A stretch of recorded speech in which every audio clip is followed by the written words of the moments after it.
Bienvenidos a un capítulo más de Mini Críticas Oscarizadas, donde hablaremos de películas que la Academia premió, pero nunca vio.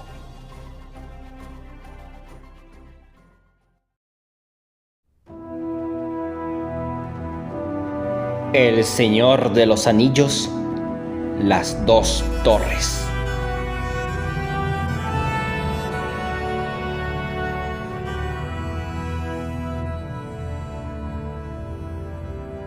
Resulta difícil que cuando ya has hablado de una trilogía tantas veces, sientes que cuando vas a hablar nuevamente de ella, ya no tienes palabras.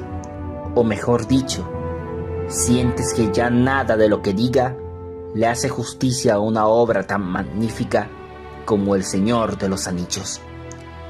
En esta ocasión, Peter Jackson continúa con esta obra maestra en Las Dos Torres.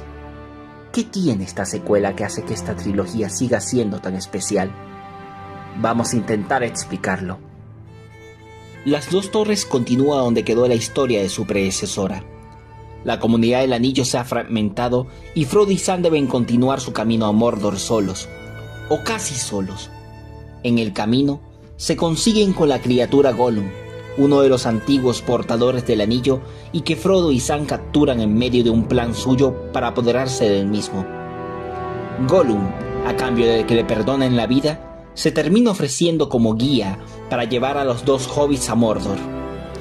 Mientras tanto, Aragorn, Legolas y Gimli siguen su camino para rescatar a Merry y Pippin, los otros dos hobbits que fueron secuestrados por Uruk-hai.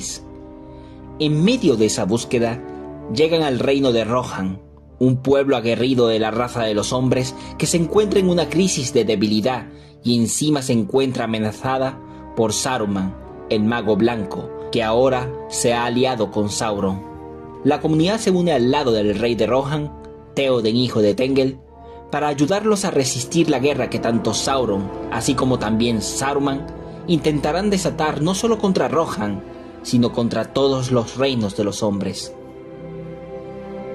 Una de las principales características de esta segunda entrega que la convierte en una película especial, aunque es un aspecto que dependiendo del punto de vista puede o no gustar, es su narrativa lenta. Las tres películas la tienen, pero aquí se percibe con más notoriedad.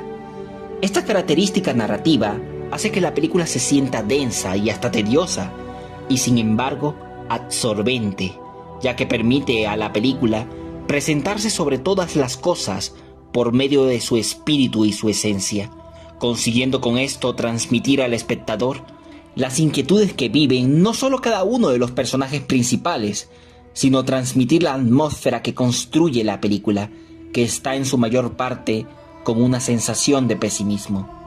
Los pueblos de la Tierra Media viven sus peores momentos y ante un mundo cada vez más amenazante, se respira un ambiente perpetuo de desesperanza.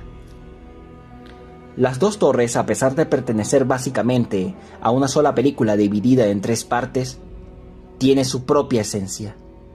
No solo posee la belleza poética propia también de la epopeya que es toda la trilogía, sino que Las Dos Torres es la película más espiritual de la trilogía.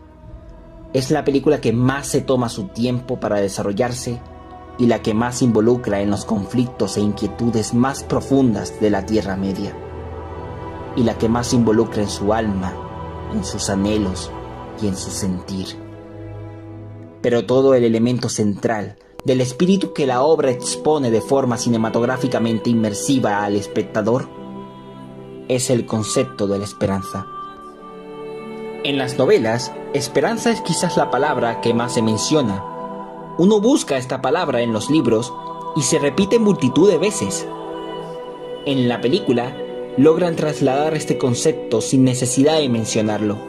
Está presente en su cinematografía en toda su forma, tanto la ausencia de ella como cuando está presente, cuando ésta abandona a nuestros protagonistas, así como cuando de repente la tienen en su mano. Esto hace que la experiencia de ver Las Dos Torres se perciba como si la meditaras. Es una película que no teme hacerse inmersiva, hacerse compleja y hacerse de necesaria concentración para visualizarla. De las tres películas, es la que más se vive y la que requiere que el espectador se concentre y se sumerja en su mundo y su belleza, en cómo los personajes viven y sienten sus inquietudes y cómo sus deseos trascienden más allá de lo visual, reforzado además con la belleza poética de sus imágenes, que casi en su mayor parte se perciben como deprimentes y pesimistas. Por medio de una excelente dirección artística y su magnífica fotografía, la película compone una puesta de escena hermosa, tal como en la primera entrega, pero con el agregado de un incremento de espíritu y alma. La película en cada momento introduce al espectador en su sentir, y ayudado con una extraordinaria estructura de guión, cuenta también varias historias y consigue narrarlas coherentemente y de forma fluida. Las historias de Frodo, la comunidad, Bárbol, Saruman e incluso la interconectada historia de Arwen y Aragorn, subtramas que se cuentan con una extraordinaria habilidad narrativa, considerando que el libro era muy complicado de adaptar. Y todo eso acompañado de esa belleza que ahora se siente más fuerte y preciosa, repleta de planos de gran significado narrativo que fortalecen el concepto de la esperanza y la desesperanza, de la trascendencia y la espiritualidad, así como también de los anhelos y la nostalgia por mejores tiempos. Incluso toca elementos metafísicos relacionados con la mortalidad de los protagonistas. Las dos torres, al meterse más en el concepto de la guerra, se centra sobre todo en las consecuencias que ésta genera, la devastación que causa y las pérdidas que provoca, más la tristeza que propaga, así como la desesperación en medio de las batallas cuando todo parece perdido, lo que hace que pese a la fantasía evidente de la historia, se perciba auténtica y humana. Además, la guerra no es solo contra ejércitos enormes y poderosos, sino contra el mal en sí mismo, que amenaza con plagar a toda la Tierra Media de oscuridad, corrupción y amargura. Y el miedo por esa realidad tan presente y latente hace incluso que hasta la naturaleza reaccione y busque evitar la propagación de ese mal, expuesto alegóricamente por medio de los Ents, ofreciendo también con esto uno de los momentos más épicos de la trilogía. Al final, la épica en esta película termina convirtiéndose en la esperanza. Después de largas batallas contra el derrotismo, finalmente aparece el heroísmo y le dice al mal que el bien no sucumbirá sin luchar.